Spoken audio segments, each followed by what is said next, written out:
Hello, I'm Louise Harris from Last Research and Editing and Christian Marketing Experts. And this week on The Last Word, we're going to be talking about using artificial intelligence for your work and why you should be cautious about it.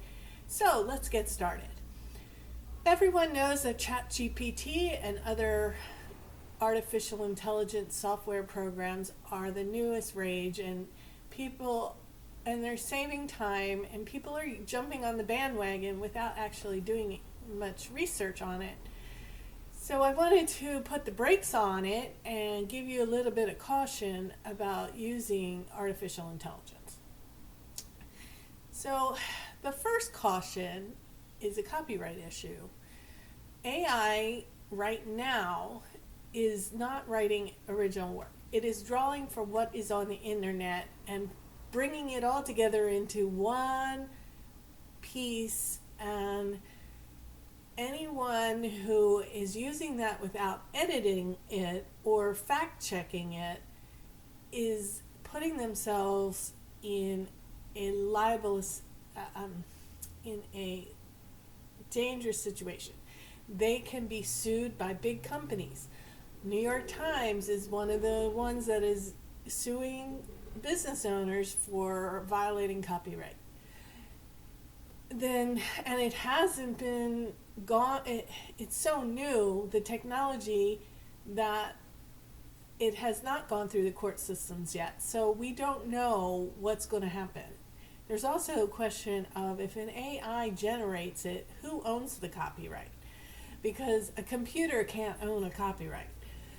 But I also know that Amazon wants you to tell Amazon what parts of a book are generated by artificial intelligence and what part are original, and Amazon is only giving the copyright of the original parts, not the artificial intelligence generated parts. So that's another copyright issue.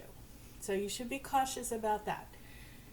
Second caution is a search engine optimization caution, because if an artificial intelligence is asked a question in California and artificial intelligence is asked the same question in Massachusetts, and they both write similar articles, then Google will look at them and think one copied off of the other and probably rank both of them lower, because Google likes original content.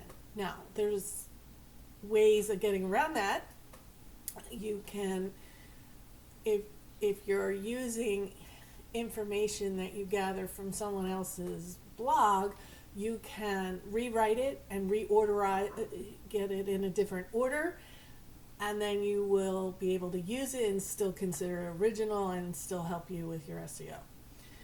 But again, that's just a caution. You have to know going in what the artificial intelligence is likely to do.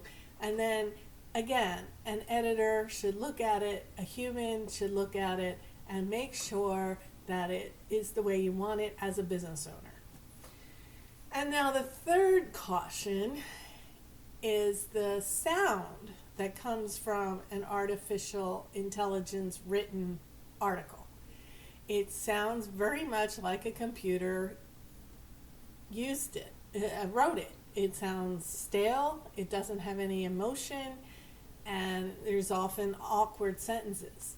So you really, if you're going to use artificial intelligence, you really need to read through it as a reader would and make sure that it sounds like a person wrote it.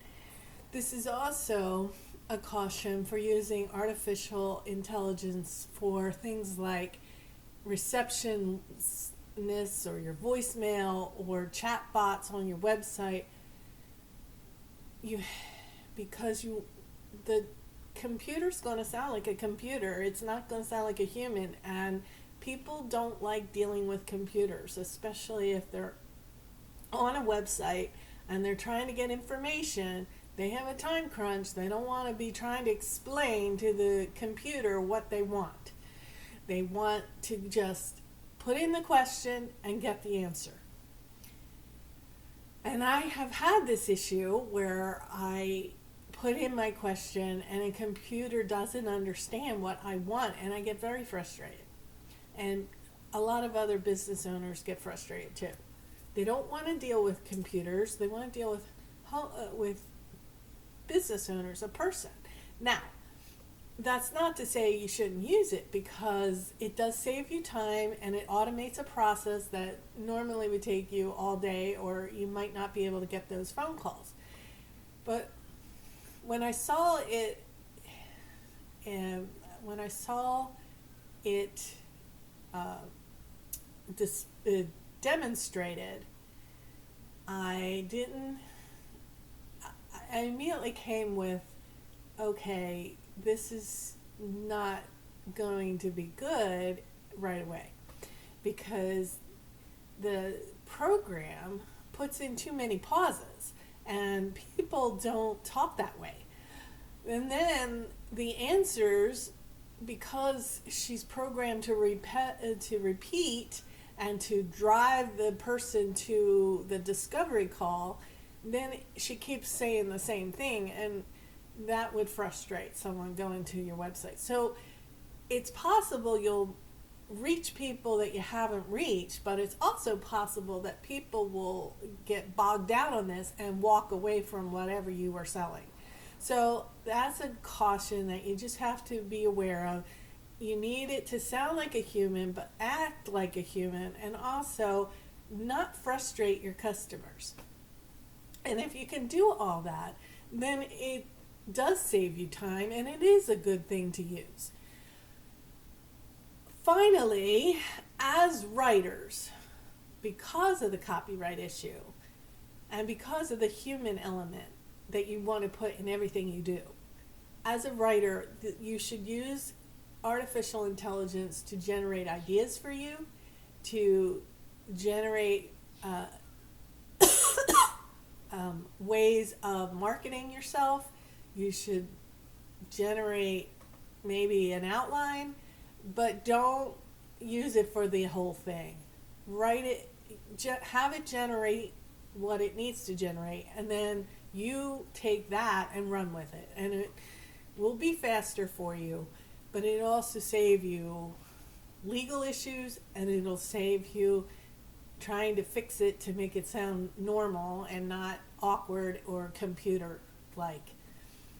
So that's all I have to say. Thank you for watching. If you visit my website, www.lastresearchandediting.com, www.christianmarketingexperts.com, www.amazon.com/author/Louise Harris, I would appreciate it.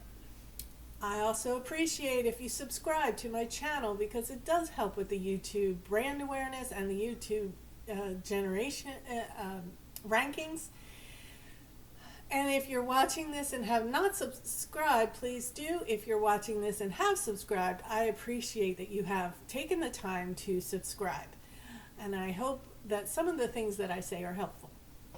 So thank you for sticking with me, and don't worry, be happy.